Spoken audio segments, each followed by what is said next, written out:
The future EU strategy for development will, to a greater extent, include private companies. That way, more support and more growth is supposed to be achieved in poor countries. The idea is welcomed by European industry, but development NGOs are concerned, and they fear that it will mainly benefit European companies and not so much poor people.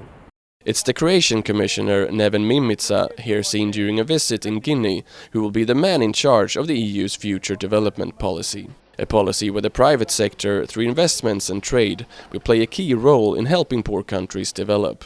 Commission spokesperson for development Catherine Ray says there are several reasons for this. 19% of the job comes from the private sector in developing countries, so we want to help these partner countries to have a vibrant private sector. We have obviously public funding, which we are providing, but if we can find and develop new instruments with funding coming from the private sector, then we could leverage our money much more, multiply its impact quite drastically. The increasing role of the private sector in development will be discussed later this week in Brussels by European development ministers, whom in general agree with the Commission. Private companies are central in the future fight against poverty. Also, European industry supports the idea. Luisa Santos, Director of International Affairs at Business Europe, says that the private sector is crucial in order to have sustainable development.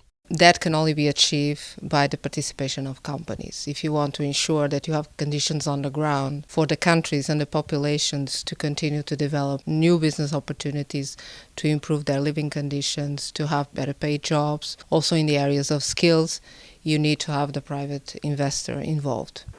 The future EU development strategy will later be part of the global discussions where world leaders will try to agree on new development goals after 2015, replacing the so-called Millennium Goals. The main aim is simple: to end poverty. However, development NGOs have doubts whether the European strategy using the private sector will actually help to do just that. Laura Sullivan at ActionAid thinks there's a risk that it will mainly benefit companies. There's a lot of talk of win-win, and we have to be careful about this. Again, we cannot assume that by simply investing more in the private sector or trying to harness some of private sector investment towards development, that will automatically work. A better way for private companies to support poor nations will be to pay a fair share of taxes in these countries. At the moment, there's a lot of momentum and discussion around LuxLeaks. We're all conscious of the need for tax justice. The European Union is aware that this can mean a whole lot more development finance for us in Europe and also for developing countries. Laura Sullivan expects other countries to do like the EU, that is to rely more on private companies in the future development strategies. That means that if the EU strategy fails, that could be a global failure to fighting poverty. But on the other hand, if it's successful, it could be a global success.